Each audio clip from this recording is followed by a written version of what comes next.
noite a todos.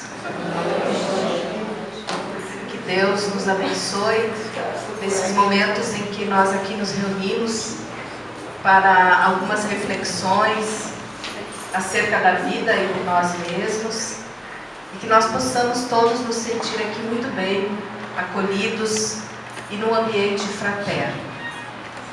Nós vamos dar alguns avisos que são de praxe, em função até de esclarecer aquelas pessoas que pela primeira vez estão vindo aqui à instituição espírita, para saber das nossas atividades, de algumas delas. Então, nós temos um grupo que se chama Apoio Fraterno e que funciona na terça-feira, a partir das 19h30 até as 21 horas. Esse grupo visa a atender aqueles que são dependentes químicos em processo de recuperação e seus familiares. Então, quem tiver essa necessidade ou quiser dar essa orientação para alguém, né, esse auxílio, então nós temos aqui toda terça, a partir das 19h30. Essa presença aqui no grupo vale como um carimbo para a visitação ao dependente que se encontra, no caso interno, numa fazenda terapêutica, né? A gente sabe que para fazer essa visitação, o familiar precisa estar participando de um grupo de autoajuda. Nós temos também outros grupos de estudos da doutrina espírita na casa, que funcionam nos domingos à noite após a palestra dos passes, na quarta-feira à tarde também após a palestra, em torno das 15 horas, e à noite em torno das 20h30 após as atividades públicas. Aqueles que desejam se inserir para aprofundar o entendimento sobre a doutrina, esclarecer suas dúvidas, podem participar, é só nos procurar na recepção que a gente faz os encaminhamentos e dá as informações necessárias. As palestras públicas aqui na Casa Espírita Chico Xavier acontecem então todos os domingos, a partir das 19h30, em que nós temos também passes individuais. Hoje eles não vão acontecer em função de que a palestra ela tem uma outra organização um pouco mais prolongada, então é um passe coletivo, mas usualmente eles são individuais. Nas quartas-feiras, também às 14 horas, palestra pública, com passes e atendimento fraterno também, para aqueles que desejarem conversar sobre algum problema pessoal. Este atendimento é de cunho privativo. É só solicitar na recepção que gostaria de conversar sobre um problema, uma situação que esteja atravessando, e então, depois do passe, é encaminhado para essa conversa. E na quarta noite, às 19h30, é a palestra. Nós também vamos realizar no início de setembro agora um bazar, e ele tem a finalidade de adquirir verba para que nós possamos custear as obras que a gente fez aqui. Então, quem tiver roupas, calçados, bijuterias, acessórios e gostaria de doar, pode doar, a gente recebe aqui e depois oferece nesse bazar por um preço pequeno, né, mas que já nos ajuda aí no custeio de algumas das nossas dívidas. Temos o Clube do Livro, que é também algo que acontece mensalmente. Todo mês tem um livro com um título diferente. Aqueles que são associados pagam R$17 e levam para casa um livro sempre, né, inédito, romance, livro de estudo, de mensagem, e que é naturalmente, né, um veículo de esclarecimento, e que a gente depois, como o livro fica para nós, né, a gente pode presenteá-lo, emprestar, enfim. Nós temos hoje também, especialmente expostos, os livros da autora Joana de Ângeles. Ela escreveu em torno de 16 obras através da psicografia do Divaldo Pereira Franco, abordando temas como esse que o doutor hoje vai falar, sobre o perdão, sobre a culpa. É a série psicológica dela. Então, eles estão disponíveis, se alguém quiser adquirir. Eles são muito bons a título de autoajuda, né? De nos ajudar a entender os nossos dramas pessoais, os conflitos familiares e prosseguirmos vivendo, né? Buscando soluções. Nessa quarta-feira, como a gente falou das palestras, nós vamos ter às 14 horas o tema Bem-aventurados os pobres de espírito. Serei eu que farei então essa abordagem. E à noite o tema será a caminhada com a nossa irmã Adelina Cardoso. Vamos ler uma breve mensagem que fala sobre o tema que o Fábio vai abordar. Somente não perdoa aquele que se admite incapaz de errar. Que esse não seja o teu caso. Se possuis algum conhecimento relativo de ti, serás sempre indulgente.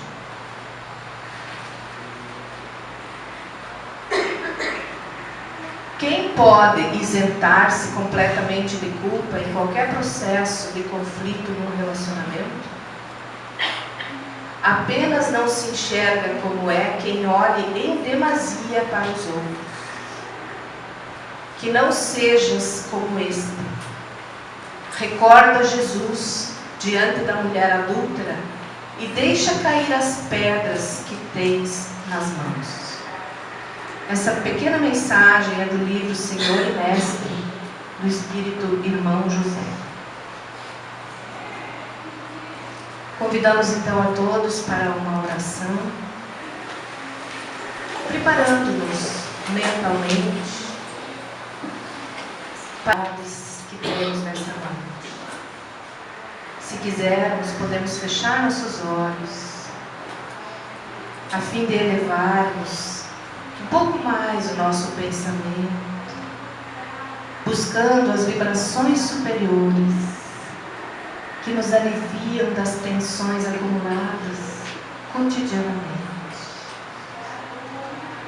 E nós agradecemos, Senhor, por podermos estar aqui nesta noite, buscando o entendimento maior da vida, buscando diminuir nossos sofrimentos, aprender as lições que a dor traz consigo, perdoar-nos e perdoar aqueles que porventura tenham se tornado um transtorno para nós. Ajuda-nos, ó Mestre, a compreender e a seguirmos a nossa caminhada nos teus passos, cumprindo com o roteiro que nos deixaste do teu Evangelho de amor. Permaneçamos em paz, envolvidos por estas energias benfazejas, e que assim seja.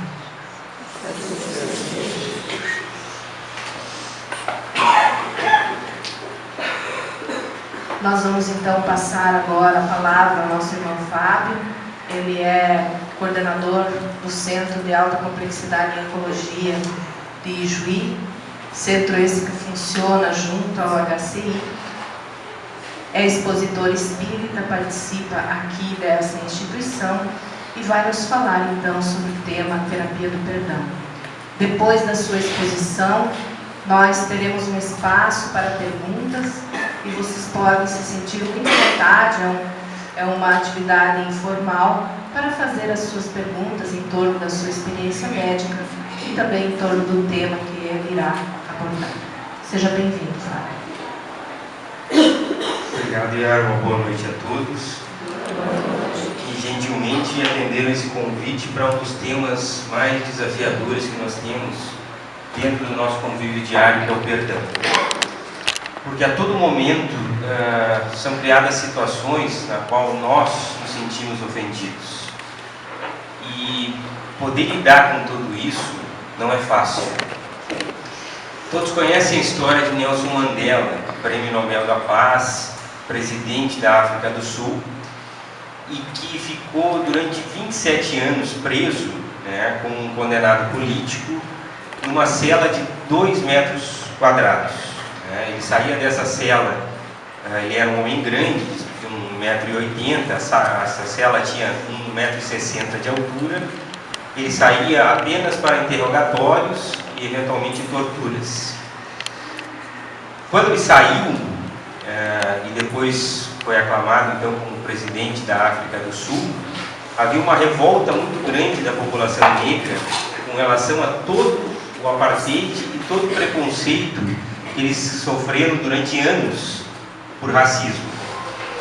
E o primeiro sentimento que movimentava, então, e mobilizava a população negra era de vingança e de ódio.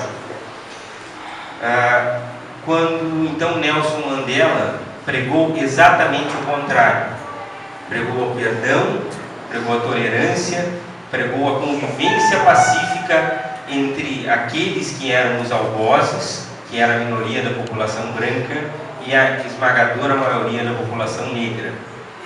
Tanto é fato que no jantar da posse, Nelson Mandela convidou os seus 2 carcereiros que os torturava para que sentassem à mesa ao seu lado, né, durante a cerimônia, durante o jantar da posse. Nós perdoaríamos? Nós teríamos o mesmo gesto de nobreza e grandeza, entendendo que violência só gera violência? E ele nos deixou a frase de que ninguém nasce odiando alguém pela sua raça, pela sua religião, pela sua crença, por aquilo que ela é. Nós aprendemos o ódio. E que então, assim como nós podemos aprender a odiar, nós também podemos aprender a amar. E aprender a amar vai ao encontro então daquilo que também nós aprendemos no dia a dia. Existe um psicoterapeuta brasileiro que é famoso por aplicar cursos de perdão. O nome dele é Moisés Grossman, desconfio que seja judeu, né, com esse nome, e que ele coloca exatamente a nossa necessidade como ser humano de praticarmos então e aprendermos a perdoar, e que o perdão no dia a dia faz com que a gente aprenda a perdoar a pessoa, não o ato. Como é que se explica isso? Eu perdoo a pessoa porque eu compreendo que ela é humana e que ela é falível e que ela tem seus defeitos e que ela vai errar. Mas eu tenho muita dificuldade de perdoar o ato. Então, eu consigo, por um tempo, relevar aquilo que foi feito, mas eu tenho grande dificuldade de esquecer o que aconteceu. E aí é que a crença na imortalidade da alma e na reencarnação complementa esse ensinamento. Porque nós começamos a entender que, primeiro, ninguém que está aqui é perfeito, que todos nós erramos, e que não é à toa que Jesus nos colocava que quem nunca cometeu um pecado, que atire a primeira pedra, quem nunca errou, que atire a primeira pedra, porque nós erramos. Nós somos agressivos todos os dias, nos descontrolamos, nos ofendemos, descompensamos e acabamos transmitindo para outras pessoas sentimentos negativos. Se não, basta fazer um desafio: pise no pé de alguém. Pise no pé de alguém para ver se não vai despertar nessa pessoa imediatamente o seu instinto mais primitivo, que é o instinto de revide, de raiva. Quando nós deveríamos já estar no estágio onde nós já teríamos que ter aprendido a tolerância. E por isso que nos ensinamentos da doutrina espírita, quando nós definimos a caridade é colocada sobre 3 características fundamentais: o amor ao próximo, então o amor fraternal, esse amor que faz com que a gente trabalhe pelo bem do próximo; a indulgência com a imperfeição dos outros; e o perdão das ofensas. Então, quando nós falamos em caridade, veja como nós estamos distantes com relação a isso. E existe aqui uma ideia, uma metáfora que vai nos ajudar a compreender um pouco melhor como é que isso acontece no dia a dia. Digamos que a agressão que a gente sofra, o ódio que a gente acaba despertando, o sentimento de vingança, se compare a uma pedrada que a gente receba, que alguém nos joga uma pedra. Qual é a nossa reação frente a isso?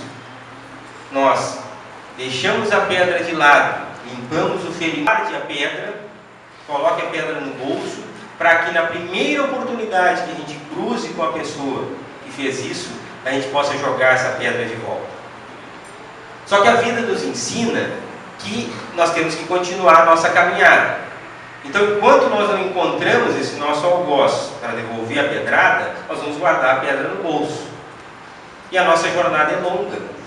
Então, nós vamos caminhando e essa pedra vai nos incomodando.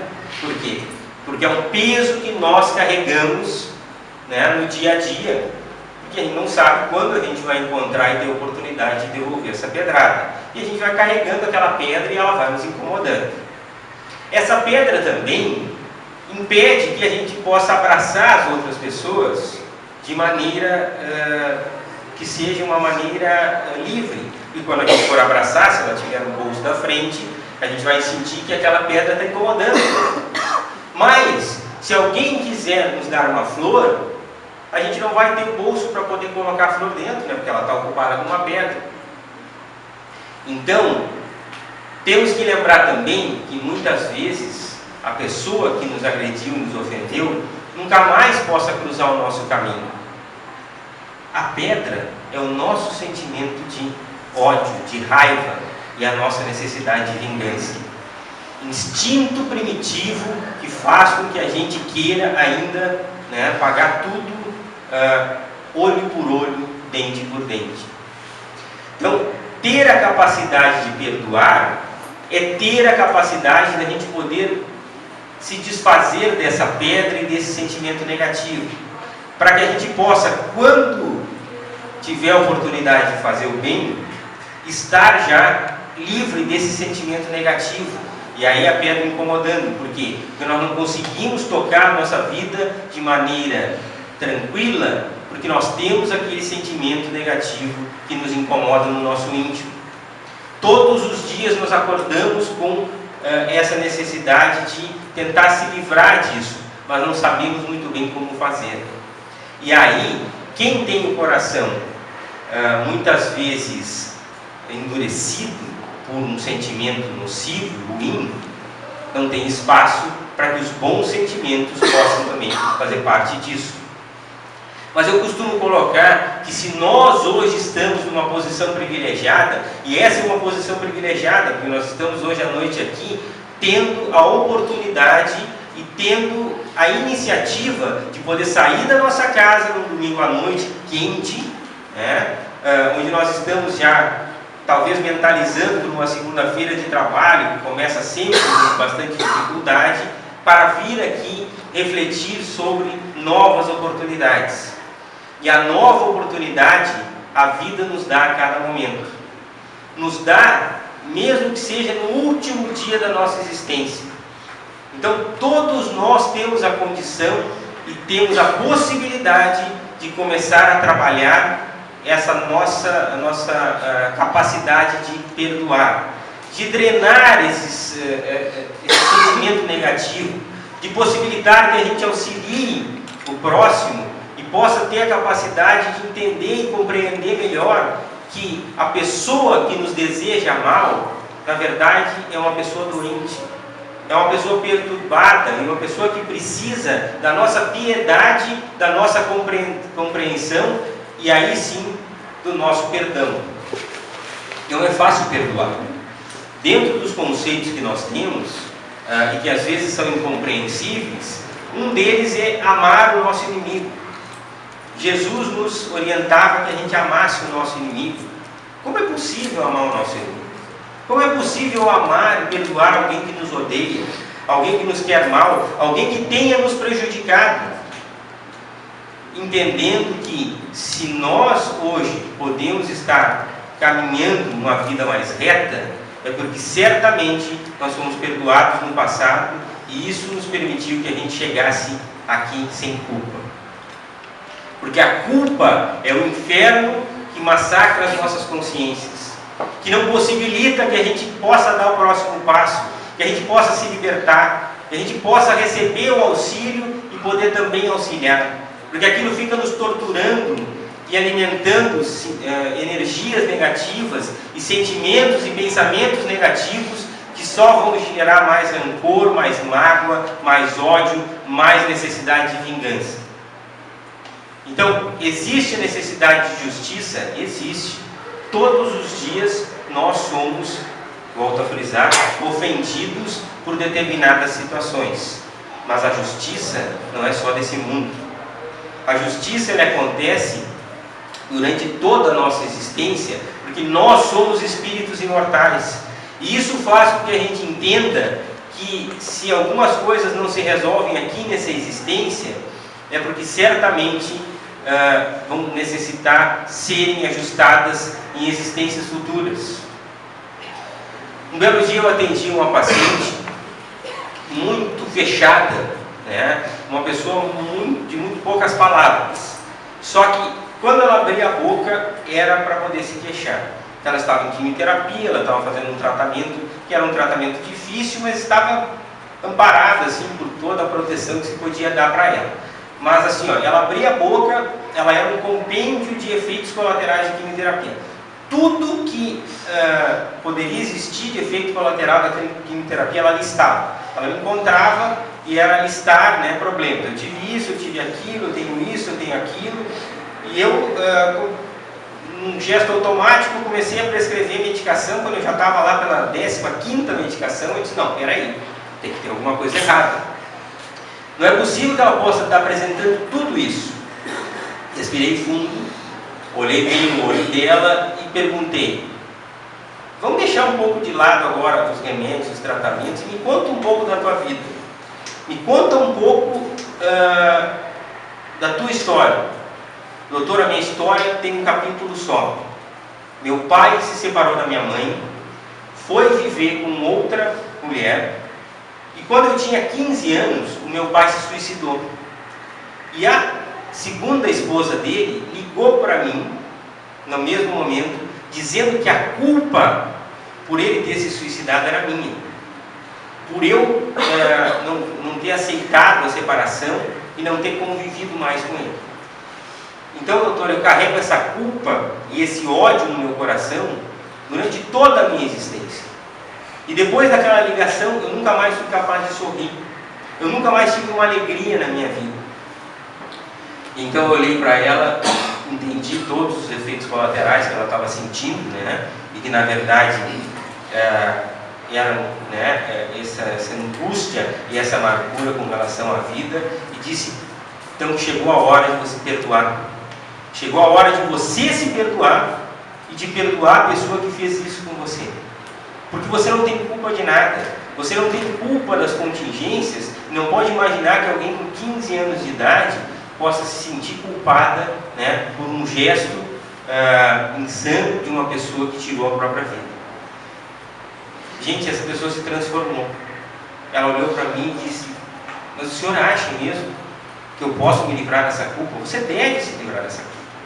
Nunca mais teve nenhum sintoma, nunca mais teve nenhum efeito colateral.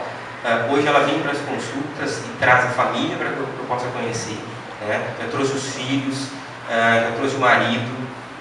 É uma pessoa que sorri, porque ela conseguiu perdoar, conseguiu tirar de dentro do seu coração um sentimento tão negativo, um sentimento tão pesado que nos massacra todos os dias.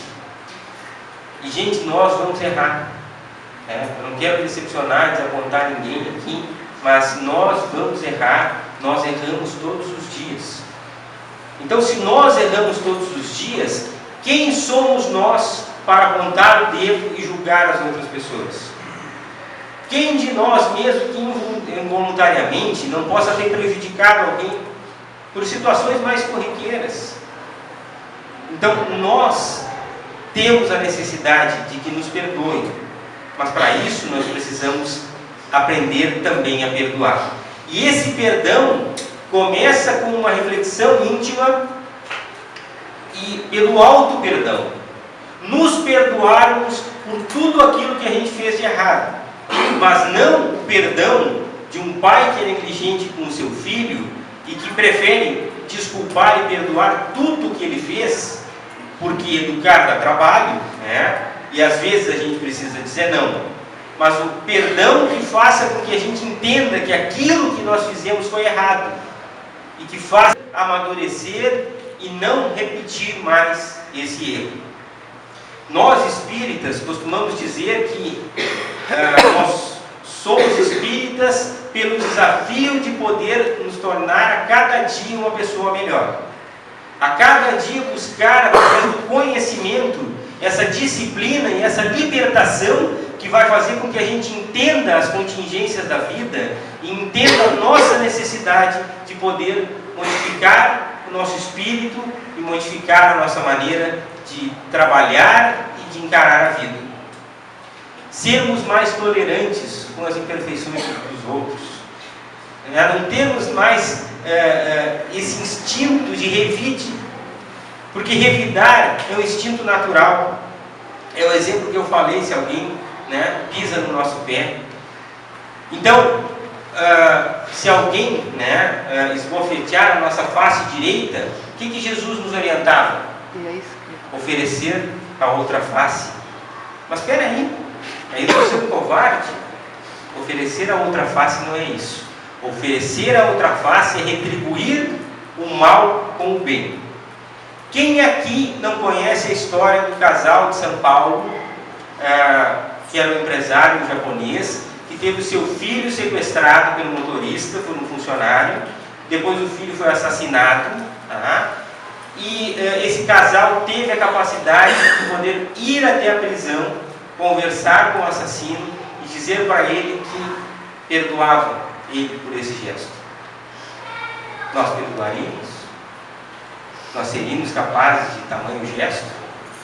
Agora, vocês conseguem imaginar o alívio dessas pessoas? O peso que eles retiraram dos seus ombros com relação a todo e qualquer sentimento de ódio, de raiva e da necessidade de vingança? Então, é lícito que a gente possa exigir a justiça dos homens, que a pessoa que cometeu um mal seja processada, pague por aquilo que ele cometeu. Agora, se nós convivermos sempre com esse desejo e essa necessidade de vingança, examinem os casos dos países que têm pena de morte e que as pessoas, então, familiares das pessoas que foram, então, prejudicadas, assistem à execução. Qual é o sentimento delas depois da execução?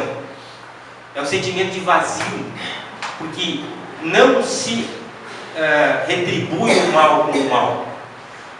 A vingança, o ódio, apenas nos coloca na mesma posição das pessoas que nós julgamos estarem erradas, porque ela nos coloca nessa mesma faixa de vibração e acaba então desarmonizando e desequilibrando toda a nossa vida. Então, oferecer a outra face é oferecer, sim, poder retribuir o mal que nos fizeram com o bem. De que maneira? Se nós fomos prejudicados de alguma maneira, se nós perdemos de uma maneira estúpida ou às vezes violenta alguém que a gente ama, por um crime que alguém cometeu, se alguém nos prejudicou no trabalho, se alguém nos traiu, se alguém nos ofendeu, que a gente tenha a capacidade de poder perdoar.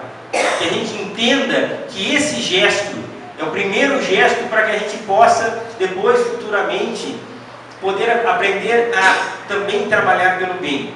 Se vocês querem entender como é possível amar o nosso inimigo, e se a gente já tem a capacidade de poder perdoar o nosso inimigo, eu faço a seguinte questão: se o nosso inimigo fosse atropelado na rua, o carro fugisse, e se só nós enxergássemos, e nós tivéssemos a oportunidade de socorrê-lo, a gente iria socorrer ou não? A gente estenderia a mão? Se a resposta for sim, então a gente já tem essa capacidade. Mas a grande maioria das pessoas pensaria que se dane. Em determinada ocasião, um paciente nosso, já na fase próxima do desencarne, já no período de agonia, teimava em não morrer. A gente via que aquela aflição e aquela agonia perdurava por dias. Até que então nós resolvemos conversar com ele. Vem cá, o que está te faltando? O que falta que você não consegue partir em paz? Doutor, há muitos anos eu briguei com meu irmão. Nós tivemos uma briga muito séria e nós nos odiamos. Eu gostaria de, antes de morrer, poder pedir perdão para ele. Então nós conseguimos o contato do irmão, ligamos para ele e o irmão disse para a gente que se dane, que morra. E ele acabou morrendo então, sem essa capacidade de pedir perdão. Vocês acham que essa história termina assim? Ou vocês acham que eles vão ter que voltar para outra existência para poder fazer a reconciliação? Quanto tempo nós perdemos na nossa vida alimentando ódios e sentimentos de vingança? Quantas vezes nós retribuímos com violência? Quantas vezes nós não contamos até 10? Tem uma história de Chico Xavier que uma pessoa procurou e ele disse: meu marido é alcoólatra, e faz 10 anos que ele bebe e chega em casa e é uma coisa muito ruim. Se essa pessoa, se você fechar alguém e a pessoa for atrás de você, cortar para frente, querer descer, às vezes as pessoas se matam, descem do carro e se dão tiros, e se agridem, se ofendem por coisas tão pequenas. É a fera, é o animal ainda não domesticado e que precisa o quê? De esclarecimento. O que nós estamos fazendo aqui? Qual é o sentido da nossa existência? Por que eu, numa posição que procuro não prejudicar ninguém, que tento levar uma vida correta, passo por tantas dificuldades, e o fulano lá, que é um bandido, não tem problema nenhum? Porque provavelmente nós éramos os bandidos em outra existência. E voltamos para aprender a resgatar e aprender a tolerar. E esse que está fazendo mal agora vai ter que começar a resgatar cedo ou tarde. Isso torna as coisas justas. Isso possibilita que nós não pensamos que a vida vai ter um castigo eterno, onde nós vamos estar lá no inferno, sendo castigados, ou pelo contrário, que nós somos pessoas boas, nós vamos estar no paraíso de contemplação. Se nós formos pessoas boas, certamente a nossa necessidade de trabalho vai aumentar e nós vamos voltar aqui para a próxima existência numa situação de muito mais conflito, de muito mais perturbação, onde a gente possa auxiliar muito mais, onde a gente possa intervir muito mais, onde a gente tenha a necessidade e a possibilidade de poder trabalhar muito mais em benefício das outras pessoas. Porque essas possibilidades é que fazem com que a gente possa continuar evoluindo. Eu dei uma palestra sobre felicidade há uns dias atrás, e se a gente parar para pensar, no mundo de hoje é muito difícil a gente ser completamente feliz. Por quê? Como é que a gente vai ser feliz se basta sair na rua? Existem pessoas vivendo no mais completa ignorância e miséria. A gente acha que pode construir um castelo ou uma casa com muros altos e deixar todos os problemas para o lado de fora. Mas quando a gente sair para a rua, quando a gente tiver que conviver com as outras pessoas, as situações e os problemas vão estar logo ali. E nós vamos ser colocados à prova pela maneira como nós nos portamos frente a tudo isso, pela maneira como nós vamos conseguir lidar com todos os diferentes tipos de situação. E nós vamos ter desafios. Alguns têm que matar um leão por dia, outros têm que matar um leão por semana, outros matam um leão por mês. Por quê? Porque isso está ajustado de acordo com a sua necessidade evolutiva e a sua necessidade de resgate. Então, se a vida não acaba aqui, nessa existência, se nós vamos ter que voltar várias e várias vezes, por que não começar a perdoar agora? Por que não pensar na situação que nós temos? E parando para pensar na nossa situação de vida, se nós não perdoarmos, toda essa energia negativa, a pedra que eu tanto falei, vai continuar no nosso bolso. Será que a gente vai sair por essa porta aí hoje e vai levar essa pedra junto? Será que amanhã nós vamos administrar essa pedra como?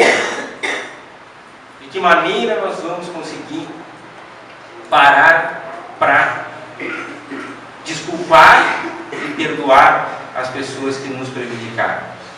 Ah, doutor, mas é muito difícil que eu possa esquecer. Ah, eu tenho muita dificuldade de esquecer o mal que me fizeram. Mas assim, ó, se a gente pelo menos deixar que a pessoa prossiga, não ficar mais em sintonia com essa pessoa, alimentando esse sentimento de ódio e vingança todos os dias. Se eu não tenho capacidade de cruzar com essa pessoa e perdoá-la pessoalmente, ou olhá-la no olho, então pelo menos eu não fico encarando, né, e emanando ódios, e emanando sentimentos de vingança, que eu possa libertar esse sentimento. Porque se eu perdoar, eu consigo me libertar de toda essa carga negativa. A pessoa perdoada vai estar então com a responsabilidade de reparar esse mal, de reparar o mal que ela possa ter feito para alguém. Então todos nós temos que pensar nas situações cotidianas que nós temos no dia a dia e termos a capacidade de poder perdoar. Trabalhar esse perdão pela prática do bem, por aquilo que Jesus nos deixou de ensinamento. Oferecer a outra face, perdoar 70 vezes, 7 vezes, ter a capacidade de praticar a caridade, né, que é a essência de que nós trabalhamos na doutrina espírita, amar aos nossos semelhantes, a indulgência com a imperfeição do próximo e o perdão das ofensas. São coisas simples, mas ao mesmo tempo que fazem com que a gente tenha um envolvimento de uma existência, que a gente possa colocar isso em prática nas nossas relações do dia a dia, que a gente possa compreender que dentro da nossa existência e num mundo de tanta perturbação, de tantas doenças psicológicas, num mundo que pena tanto com a depressão, com a ansiedade, com as síndromes do pânico, com doenças graves que ainda nos assolam, entender que os sentimentos negativos prejudicam inicialmente a nós mesmos. Então, perdoar é a capacidade de retirar de dentro do nosso coração e de dentro da nossa alma todo e qualquer sentimento de raiva e necessidade de vingança. Temos muito ainda que evoluir, mas se a gente parar para pensar, nós temos que começar a praticar isso agora. Quantas histórias não se resolvem, quantos ódios familiares, né, se perpetuam e não se resolvem, quantas situações no dia a dia que nós alimentamos. Então, nós precisamos aprender a perdoar a cada dia, aprender a perdoar a cada situação que a vida nos impõe, começando também pelo auto-perdão. Para finalizar, eu quero contar uma história que ilustra bem isso. Hoje é o dia das histórias, né? Mas as histórias marcam bem para que a gente possa lembrar tudo o que acontece. Uma determinada pessoa cometeu um crime. Ele morava numa cidade muito pequena e então ele foi descoberto, foi julgado, foi condenado e foi para a prisão. Passou preso durante 10 anos. E durante esses 10 anos, ele não recebeu nenhuma visita de nenhum familiar. Só passavam para ele que a família estava muito envergonhada e que então ninguém tinha coragem de vir visitá-lo. E ele passou então solitariamente esses 10 anos, até que ele recebeu a liberdade. Quando ele recebeu a liberdade, como ele não tinha contato com nenhum familiar, ele ficou muito angustiado, sem saber se ele retornava para a cidade que ele morava ou não. E esse retorno tinha que ser feito de trem. Então ele entrou no trem, né, e rumou para essa cidade. Quando sentou do lado dele uma pessoa já mais esclarecida, e notando a angústia e a aflição dessa pessoa, puxou o assunto. Meu amigo, tu parece muito angustiado, você parece, né, muito pesado, né? O que te aflige? E aí ele contou o que aconteceu e contou que, olha, eu escrevi uma carta para minha família dizendo que eu estaria voltando. E que se eles tivessem me perdoado, na estação de trem da minha cidade, tem uma macieira que fica bem perto dos trilhos. Que eles pendurassem então uma fita branca nessa macieira. Então, se eu passar pela cidade e tiver essa fita branca, eu desço lá. Agora, se eu não tiver fita nenhuma, eu não desço, sigo. Os pequenos gestos, né? As pequenas atitudes, com a capacidade que nós temos de modificar o ambiente que se encontra próximo de nós. Todos nós sonhamos com grandes gestos de caridade. Eu vou adotar 30 crianças órfãs, eu vou ajudar todo mundo assim. Comece com uma pessoa que precisa de auxílio muito próximo a você. Você vai ver que esse amor vai se multiplicar até que a gente possa irradiar então esse amor por toda parte. Que a gente possa então, em vez de nos armarmos uns contra os outros, que a gente possa nos amarmos uns aos outros. Existe uma grande diferença nisso. E nós temos o conhecimento e vejam a responsabilidade que o conhecimento nos traz. Então, que a gente utilize esse conhecimento quando nós retornarmos para os nossos lares, para que a gente possa irradiar isso para as pessoas que estão próximas a nós. Que a gente pense sim, o quanto antes, na reconciliação com os nossos inimigos, na prática e na terapia do perdão. Quantas vezes a gente não consegue abraçar as pessoas, né? Quantas vezes a gente não consegue dizer para as pessoas aquilo que a gente está sentindo. Então, que a gente possa colocar isso em prática, para que a gente possa então sonhar um mundo melhor. Essas são as palavras que eu queria deixar para a noite de hoje. Eu agradeço mais uma vez a vinda de todos, né? Pedindo perdão desde já pelo, eventualmente a falta de espaço, né? O assunto hoje, pelo jeito, tem muita gente precisando perdoar aí, né? E chamou muito a atenção. E como um gesto também de renovação para todos nós, a nossa casa espírita, então, tem um Evangelho segundo o Espiritismo, então, dos nossos livros básicos, do codificador Allan Kardec, que eu gostaria de dar de presente para alguém. Então, tem alguém aí que estaria disposto hoje a começar a perdoar e que gostaria do livro como um auxílio para tentar trabalhar isso? E se sinta bem à vontade. Lá, querido. Pode vir buscar, por favor.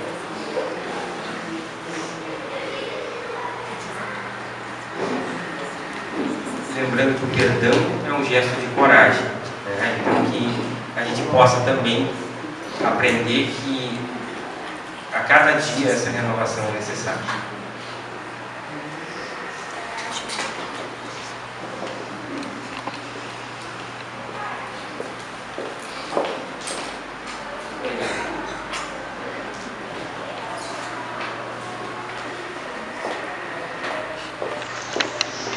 E agora, então, fico aberto a perguntas, né? Que a gente possa, então, encerrar o trabalho da noite de hoje.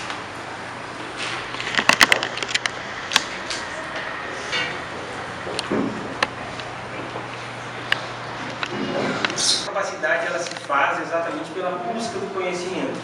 Por isso que a Casa Espírita é um local de estudo, né? Onde a gente tem grupos de estudo, a gente pode discutir quais são essas possibilidades, como se portar frente a determinadas situações.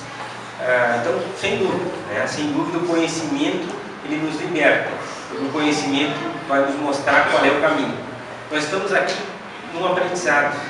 É a frase que sempre se coloca: se eu soubesse quando eu era jovem, o que eu sei hoje, que eu tenho 43 anos, eu faria tudo diferente. Não, você está aqui para aprender. Alguns já vão nascer com esse conhecimento, outros vão aprender mais cedo, outros vão despertar mais tarde. Por isso que a gente não deve julgar, né? Às vezes as pessoas colocam, mas tal pessoa não faz isso, né? Quando é que ela vai despertar? Quando for a hora dela, quando ela tiver a necessidade dela, né? Que bom que alguns conseguem despertar antes. Nós estamos todos aqui colocados nessa posição de querer trabalhar, porque essa é uma necessidade que nós temos, porque isso nos faz bem, e porque em algum determinado momento da nossa vida, dessa existência, nós despertamos e sentimos essa necessidade, porque faltava algo mais. Então cada um tem o seu momento, e por isso que a gente não pode julgar, né, as outras pessoas. Se a gente olhar um pouquinho para trás, a gente estava na mesma situação há muito pouco tempo. A gente atingindo essa capacidade de perdoar, mesmo que a gente coloque em risco a vida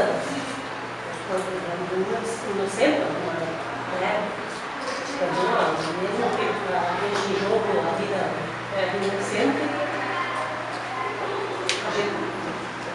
o que gera isso, como é que eu consigo lidar com essa pessoa? Você quer dizer perdoar, por exemplo, alguém que seja um criminoso?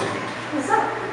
E esse criminoso poder prejudicar outras pessoas? Isso. Eu acho que eu posso até ser claro. Assim. No caso do pai que abandona o inocente, ele faz a gestação, quer que mate, quer que tire, quer que faça e aconteça. Some, não aparece. Assim que a criança atingiu o testemunho aí, aparece e quer toda a confiança do mundo se aproximar. Isso eu preciso perdoar tudo que foi feito, né? Tudo que aconteceu.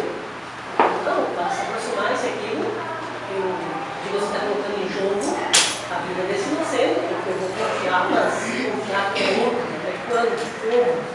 Como que eu faço isso? Eu entendo. Não, mas aí você tem... Aí é um sentimento humano, né? Que vem a insegurança de a pessoa poder repetir esse mal. Mas então significa que você ainda não perdoou. Porque o perdoar é incondicional. É aquilo que a gente tem que colocar. Você perdoa e perdoa e se livra desse sentimento. Então, você pode perdoar sem obrigatoriamente dar essa segunda chance. São coisas diferentes, né? Uma coisa é você perdoar o mal que ele possa ter feito. A outra coisa é reavaliar se ele vai ter essa segunda chance ou não. Então, isso tem que ser avaliado no teu íntimo, né? Numa situação que é muito específica. Né? Mas a responsabilidade é sempre maior para aquele que foi perdoado, porque é aquilo que eu coloquei, quem perdoa se livra, né, desse fardo, dessa mágoa, dessa dor. Agora aquele que é perdoado vai ter a responsabilidade então de ter que resgatar isso, né? Então, mas nós temos que sempre dar uma segunda chance, né? Quantas chances a gente tem que dar para as pessoas? Quantas chances nós recebemos?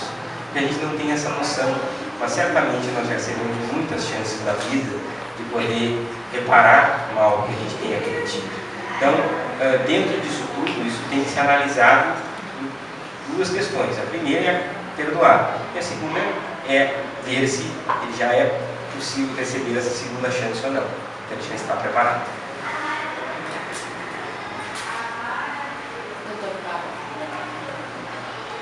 Por que tem pessoas que a gente consegue perdoar e outras não? Porque são situações mais difíceis, né? Mas, vocês têm que exemplo, entender que às vezes nós temos algozes que são de muito tempo, né? Pessoas que são inimigos assim, de várias existências, né? Que a gente leva muito tempo para conseguir perdoar. Outras, às vezes, a gente tem uma desavença momentânea e consegue resolver aquilo agora. Por isso que poder resolver o quanto antes alimenta menos tudo isso. Tem uma história fácil, mas a gente vê todos os dias e presencia essa dificuldade. Então, por isso que às vezes é mais difícil perdoar determinadas pessoas do que outras. Às vezes a gente tem pessoas que a gente tem muita antipatia, né? E que a gente odeia muito. Então a gente tem que aprender a controlar esse instinto e poder modificá-lo por outro instinto, que é o instinto do amor. Mas e quando a gente perdoa a pessoa, né? No âmbito familiar, né? Tu perdoa, mas a pessoa não te perdoa e continua se achando que ela é certa. O que a gente faz? Você tem que fazer a sua parte, entende? Você tem que fazer a sua parte. Você procura a pessoa e diz para ela, olha, vamos esquecer e tal. E se ela não quer, bom, você não tem mais nada a fazer, mas ela vai prosseguir com essa mágoa. Você se livrou, entende? Porque você conseguiu passar isso aqui. Não adianta eu ir procurando, né? Assim, ó. Não, porque ela também vai despertar para o momento dela, mas não tenha ódio pelo fato de ela não ter te perdoado. Essa que é a grande questão.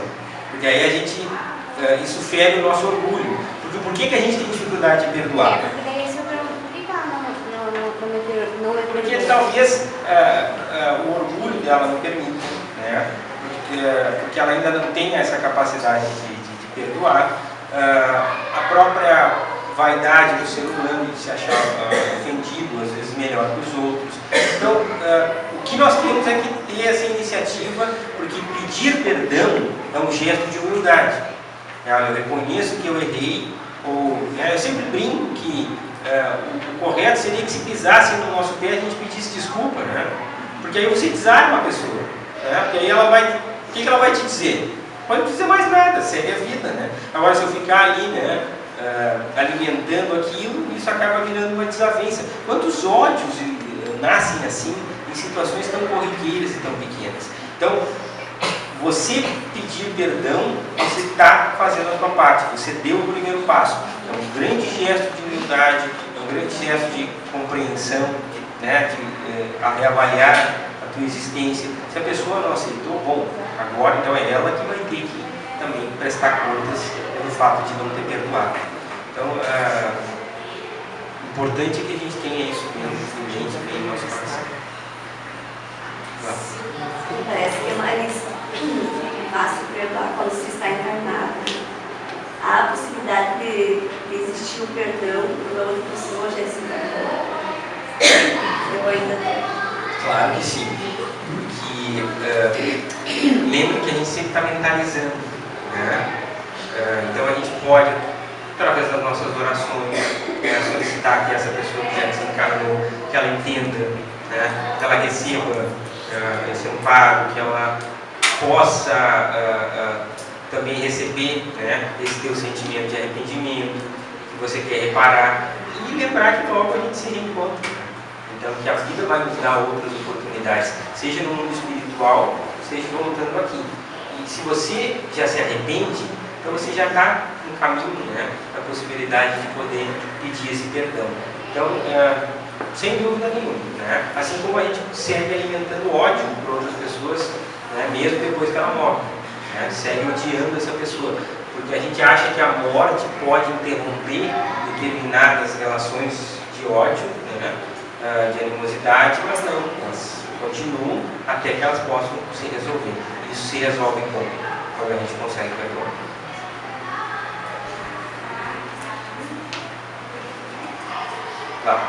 Quando que a gente sabe que a gente perdoou? Por exemplo, assim, numa situação eu não tenho essa sensação de carregar a pedra, mas também eu tenho uma sensação de indiferença, eu não quero encontrar. Será que eu sei que eu perdoei?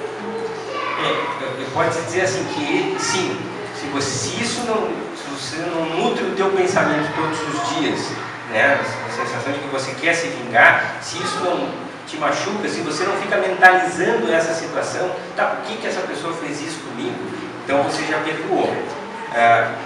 O próximo passo é a capacidade de poder fazer o bem para essa pessoa, entende? De poder desejar o bem para essa pessoa. Porque muitas vezes a gente perdoa, mas a gente exclui, coloca essa pessoa de lado, ela segue a vida dela, eu sigo a minha, né? Mas já é um grande avanço. É que nem falar mal das outras pessoas, né? Você fala mal, tem o hábito de falar mal, ninguém fala mal de ninguém, né? Tem esse hábito de falar mal. Então, qual é o primeiro passo? Se eu for falar mal de alguém, eu me dou conta e paro. Esse é o primeiro passo, eu já não falo mais mal. O segundo passo é quando eu não penso mais mal, que é muito mais difícil, né? Eu não falei mal, mas eu pensei, né? E já sendo assassinado. Tipo assim, a questão da pessoa tem uma justiça que está preso, não libera, assim, perdoando, não quer dizer que você vai liberar dessa prisão. Isso. Tipo assim, eu perdoo a pessoa, mas eu quero que ele fique preso. Não, a questão é, o estar preso é uma justiça de acordo com a nossa lei da sociedade, porque as coisas precisam ter ordem, né? Mas, às vezes, essa pessoa está presa e eu continuo mentalizando e sonhando com a morte dessa pessoa, com o sofrimento dessa pessoa. Não, é liberá-la, é dizer assim, ó, eu não te odeio mais, né? Eu não tenho mais ódio por você, né? Eu quero que você siga a sua vida, que você cumpra a sua pena, mas que depois você possa retomar a sua vida, segue a tua vida, né? Eu vou seguir a minha. É você se libertar disso, é se libertar dessas amarras. Porque muitas vezes aí você deseja de uma maneira obsessiva que essa pessoa seja presa. Então ela é presa e você continua ligado a ela, né? Continuando e mentalizando e querendo mal, porque aí você acha que aquilo não foi o suficiente. Aí é o sentimento de vingança e isso nos torna iguais à pessoa que a gente julga, né? Que seja inadequada. E no caso, assim, também, os pais perdoaram, mas porque o espiritismo continua, a vida continua. E a pessoa que foi morta, ao se encontrar na outra vida com essa pessoa que matou e que não teve nenhum sentimento para mais ir à terra, não sei. Depende. Claro, depende muito do estágio evolutivo, mas todos nós somos amparados, principalmente em situações de tragédias como essa. Né? Então, muitas vezes, esse espírito que desencarnou por uma coisa trágica, ele recebe todo o amparo, ele entende a situação, ele entende que não morreu. Né? Então, entender que a vida continua e que vai receber outras oportunidades e tem a capacidade de se livrar. Outras vezes, não. É o que nós chamamos na doutrina espírita de obsessão. A pessoa desencarna e aí ela volta, né, com o espírito e segue convivendo e tentando prejudicar essa outra pessoa, obcecada com esse sentimento de vingança. E aí quando a pessoa que fez o mal desencarna, ela vai estar lá esperando, a história que eu contei, para se vingar, né, para tentar atrapalhar a vida dessa pessoa. Então vejo o quanto o conhecimento ele é fundamental para que a gente possa se livrar dessas armadilhas. O que a pessoa que alimenta o sentimento de vingança ganha? Nada. Nada. Vingança não vai trazer absolutamente nada para ela. Vai apenas atrasar a sua evolução e atrasar toda a sua existência. Né? Porque ela vai acabar então gerando mal e vai ter que resgatar isso também. E isso vira um círculo vicioso. Então, se livrar desse tipo de sentimento. Então, às vezes, como é importante a gente ter essa capacidade de deixar para lá, né? Deixa para lá. Deixa para lá, não preciso ir lá, tirar desaforo. Não posso levar desaforo para casa. Aliás, essa é uma das grandes bobagens que a gente diz que eu não levo desaforo para casa. Eu não quero levar desaforo para minha casa, eu quero deixar os desaforos na rua, né? Dentro da minha casa eu quero paz e harmonia. Não levo desaforo para casa. Eu vou lá, bato boca, né? Às vezes vou, às vezes de fato, eu chego em casa todo quebrado, desarmonizado, né? Brigo com a esposa, chuto o cachorro, né? Brigo com as crianças, daí tá, não levei desaforo para casa. O que eu ganhei com isso? Nada, né? Então, tolerância. Quantas pessoas que a gente enxerga no dia a dia que são amargas, que são azedas, né? Você passa pela pessoa, a pessoa chega a te murchar, assim. Pelo telefone isso acontece. Né? A pessoa te liga, você pega o telefone, né? Já sabe. Ou você faz de conta que não vê, né? Muda, atravessa rápido, vai tomar que não me veja, né? A pessoa vem, e aí tudo bem? Nem nada, nem isso, nem aquilo, nem acaba com o teu dia. A gente tem que aprender a filtrar tudo isso. Porque senão, qual é a nossa pretensão de poder trabalhar pelo bem? É muito fácil eu quero trabalhar pela saúde dos outros, eu vou lá num lugar que todo mundo tem saúde. Agora, se eu for num lugar lá que está todo mundo mal, necessitado, depressivo, antes, já possibilita para ele que ele receba todo esse amparo. Né? E você imagina então a situação que ele também vai chegar ao ponto do arrependimento e talvez o irmão já esteja, então, como partiu antes, já recebeu toda a orientação, todo o amparo ali para ampará-lo. Muitas vezes isso pode se desfazer ainda. Né? Então tudo depende do grau de evolução de cada um, né, e do estado que nós nos encontramos. Porque a morte também, o período que a gente se desliga do corpo, ela vai ser de mais ou menos perturbação de acordo com o nosso grau de entendimento dos nossas ações aqui nessa existência. Então, se a gente já tem esse entendimento, fica muito mais fácil. Se a gente não tem, né, a gente pelo menos se arrependeu e vai receber um amparo. Agora, se ele não se arrepender, bom, aí vai demorar bastante tempo. Se ele se arrepender muito e está ali na angústia da morte, o irmão, esse espírito já está preparado, ele vai vir para socorrer ele no caso? Se ele já estiver preparado, pronto, sim. E nós também, quando vamos para o mundo espiritual, a gente necessita de um certo tempo para poder adquirir esse equilíbrio. Né? Então, se essa pessoa está equilibrada, né?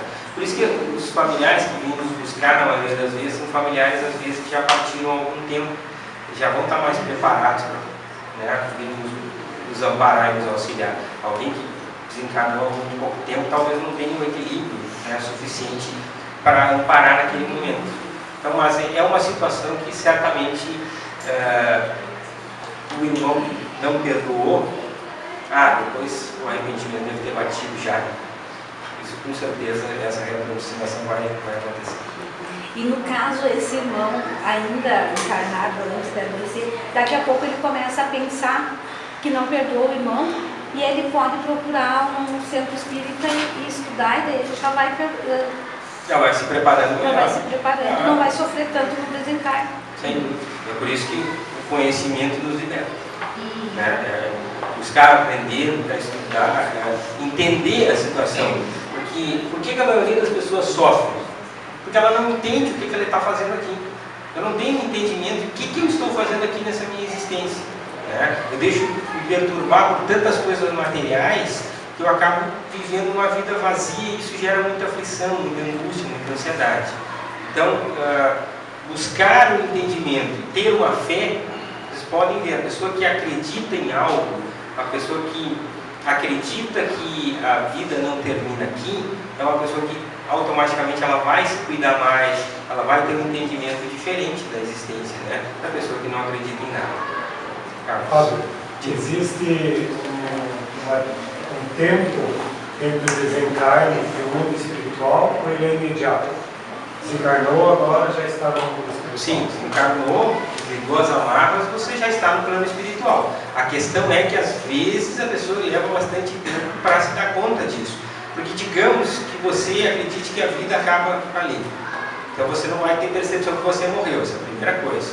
Digamos que você acha que morreu e aí vai para um descanso eterno. Tem pessoas que ficam paradinhas ali dormindo anos assim, né?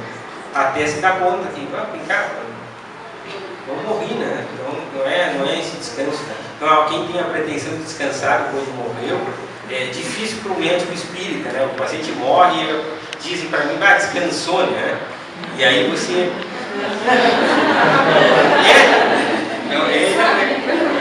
mudar tempo que eu possa prosseguir ainda nessa existência. E às vezes, se eu não desperto, então eu deixo essa existência, aprendo com aquilo e volto numa outra existência para poder prosseguir então a minha jornada. Então as doenças elas ainda são necessárias e são um freio muito necessário no mundo ainda que não está pronto, né? Que não tem a evolução necessária. Vocês imaginem-se com tudo que é doença que existe por aí, e que cada dia a gente vê mais. As pessoas ainda roubam, matam, traem, né? O que seria da humanidade sem esse freio, né, que chama as pessoas à sua realidade? E quando a pessoa está doente, ela para pensar que ela pode morrer. E quando a gente se dá conta que pode morrer, a primeira coisa que a gente faz é: eu estou pronto para morrer? Se eu soubesse que fosse morrer amanhã, eu poderia dizer: não, posso morrer em paz porque eu fiz tudo que eu deveria ter feito? Não. E a nossa consciência começa a cobrar conta. Então, precisamos agir já. Uma pessoa que está ultrapassando a casa dos 100 anos de vida, essa pessoa, ela está vivendo mais porque ela é uma pessoa mais evoluída, ou pode ser também por outro entendimento de que ela, na programação reencarnatória dela, ela deve viver mais anos para poder evoluir mais? Depende da necessidade. Então, se você vive até os 100 anos, como Oscar Niemeyer, por exemplo, não morria nunca, né? Todo mundo achava que ia ficar para semente. Trabalhando, produzindo até mais de 100 anos. Então, isso é porque ele está sendo útil, né? E isso é importante na sua trajetória. Agora, digamos que você adoeça com 80 anos e você fique numa cama, né, sequelado, preso durante 20 anos. Isso é expiação. Isso é a necessidade que você tem de resgatar. Então, depende da situação de cada um. Você está sendo útil para a sociedade, você tem uma posição, né, que conseguiu modificar a vida de várias pessoas e daqui a pouco você tem uma doença e você precisa de um transplante. Tá?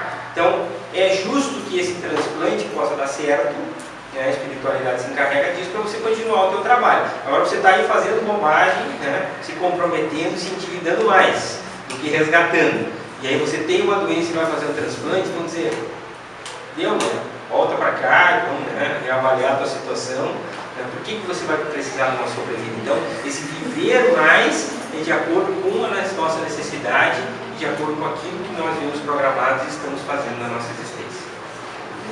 E vejam, né, esses dias eu estava num velório, cara, esse espírito vai ficar chato, né? Era um velório, não enterro, né? E a pessoa falando lá que daí Jesus vai voltar e daí vai ressuscitar as pessoas, né? Estavam enterrando um corpo, estava judiado, né? Tinha uns 90 anos, e eu pensando, mas eu não vou querer voltar com um corpo assim, né? Eu prefiro um corpo novinho, né? Novo em folha, que me dê toda uma possibilidade de uma existência de que eu possa viver em plenitude. Então, isso é uma coisa que é racional e é científica. Nós recebemos um corpo físico e esse corpo físico ele vai ter uma duração determinada, para mais ou para menos, de acordo com a nossa programação, mas também pela maneira na qual nós cuidamos desse corpo. Se eu não estou me cuidando, estou detonando meu corpo aí, né? Bebida, cigarro, como só porcaria, durmo mal, né? É óbvio que eu vou sofrer as consequências disso. Então nós temos que ter a responsabilidade também por aquilo que foi nos doado, nos emprestado, e no dinheiro nós vamos ter que prestar contas. Então, dizem que o vaso não pega, assim, tem pessoas, né, algumas pessoas boas, que gostam, enfim, podem jovens, mais cedo, e outras pessoas que só incomodam, que vão durando. Porque é exatamente aquilo que eu falei antes, de acordo com a nossa necessidade. Provavelmente esse vaso ruim, se não quebrar agora, ele vai passar por uma situação difícil numa outra existência. As pessoas boas que estão passando por privações ou por dificuldades agora, né, essas pessoas estão resgatando coisas de vidas anteriores. Então elas já vêm para cá numa situação como essa. O desencarnar jovem, é porque a tua existência estava programada para ser curta, né, porque você ainda talvez não estivesse preparado para uma existência tão prolongada assim, e aí você vai indo aos poucos até que possa viver até os 100 anos aí, né? Mas fazendo o bem, né? O Divaldo Franco faz piada até com a idade, porque ele é uma pessoa assim, 87 eu acho, né? 88, dando palestra e viajando pelo mundo inteiro. Por quê? Porque é uma encarnação que é útil, né? Que está desempenhando um bom papel, então é justo que ele ainda possa ter uma sobrevida para poder continuar fazer o seu trabalho.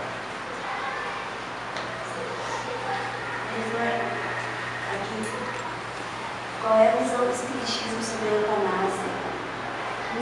A eutanásia, isso está bem descrito no livro que a moça levou lá. É justo abreviar a vida de alguém com sofrimento? Não.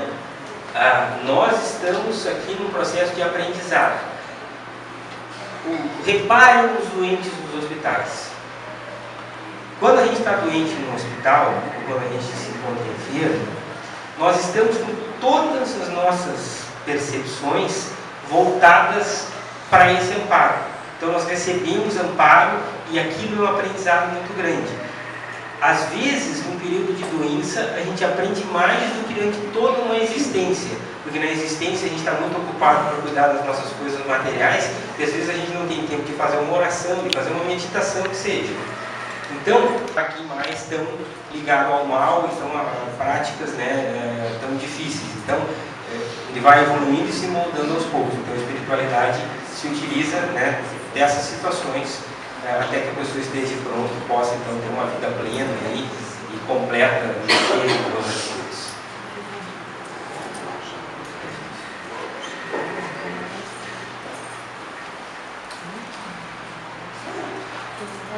pessoas que dizem, eu vou ser bem ruim, eu queria mudar antes, eu vou ser bem ruim, antes. Mas essa é uma imagem ainda distorcida, porque, claro, nós vivemos um mundo muito injusto, né? Mas se a gente parar para pensar, olha as pessoas que fazem o bem e no fundo, assim, mesmo que sejam em situações de dificuldade, o que você está plantando, você vai colher. Né? E essa colheita ela não é imediata, é que a nossa ideia de vida é uma ideia que nós vamos viver apenas esses anos aqui, então tudo tem que ser ajustado aqui. Mas a gente vai estar tendo outras existências e certamente então a gente vai colher tudo que plantou.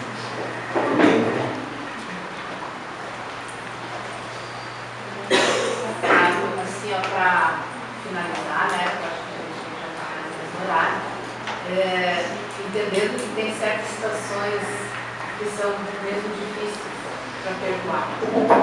A prece ajuda? A prece sempre ajuda para tudo, né? A prece é um instrumento que nós temos através do qual a gente vai poder então organizar e drenar melhor as nossas energias, porque o ideal aqui, e aqui o que vale é aquela frase: conhece-te a ti mesmo.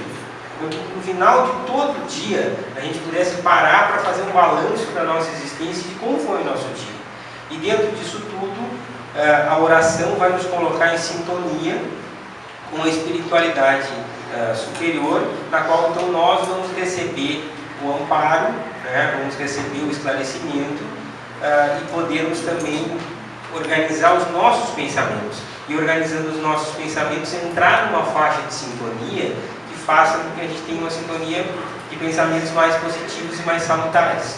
Então é fundamental que a gente possa, num mundo de tanta perturbação, e a prova disso é que a gente sai daqui harmonizado, chega ali na esquina e parece que a energia já vai descendo, né? A gente entra com contato com a perturbação que tem lá fora. Então nós precisamos de maneiras na qual a gente consiga manter essa energia positiva e manter essa sintonia. E a prece e a oração ela é fundamental, porque é a que nos coloca em contato com a espiritualidade. Ter o hábito da prece dentro das nossas casas. Nós espíritas lemos o Evangelho uma vez por semana, né? Criando nas pessoas esse hábito, ensinar os nossos filhos a oração, mas não aquela oração decorada, uma oração que possa ser espontânea e que eles entendam aquilo que está sendo colocado e o que eles estão pedindo, né? O que eles estão agradecendo, o que eles estão podendo almejar para a sua existência. Então a oração nos dá essa possibilidade e ela tem que fazer parte da nossa rotina e da nossa prática diária. Isso dá outra palestra.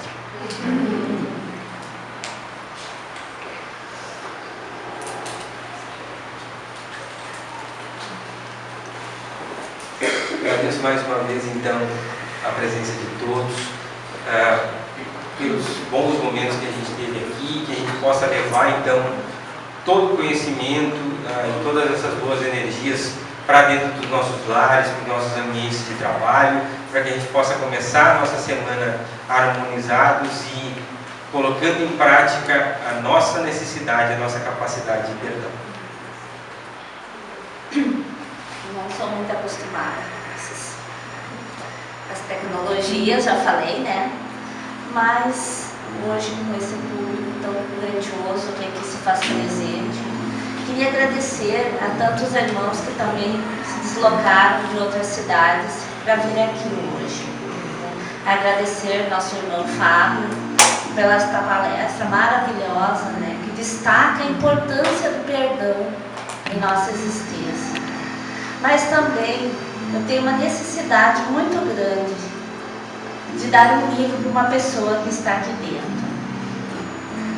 Que ela, ao chegar, já me deu um sentimento, né? E eu gostaria de presentear. Ela está na segunda fila de trás para frente, eu não sei quem ela é, agora ela me olhou.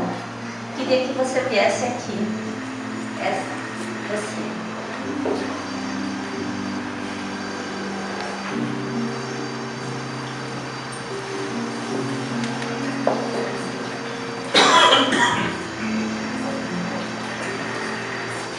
disponível, eu quero te dar um abraço.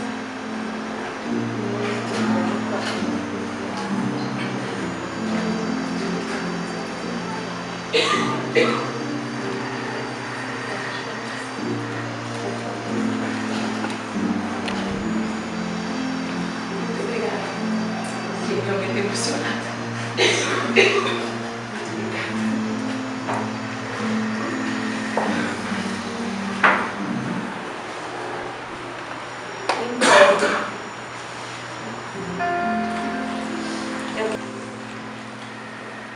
A me acompanharem nesta prece que agora vamos fazer, unindo pensamentos. Vamos mentalizar e procurar jamais esquecer as palavras que aqui foram ditas hoje. A importância do perdão em nossas vidas. Lembrando que Jesus uma vez disse: reconciliar-te com os teus irmãos enquanto estás com eles no caminho. Que possamos nos livrar destas amarras que nos ligam uns aos outros, que amarram o ódio. No lugar destas amarras tão dolorosas, possamos colocar a do amor. Vamos todos juntos pedir a Deus, a Jesus, as bênçãos para nós, para tantos irmãos que partem do mundo material, levando consigo tantos ódios, tantos desejos de vingança. Que estes irmãos possam sentir o nosso desejo de paz para cada um deles. Hoje que aqui se fazem muitos presentes, vamos pedir a Deus que abençoe os nossos lares, fortaleça a nossa família, que possamos amar e perdoar a todos os nossos irmãos. Que esta paz que nos envolve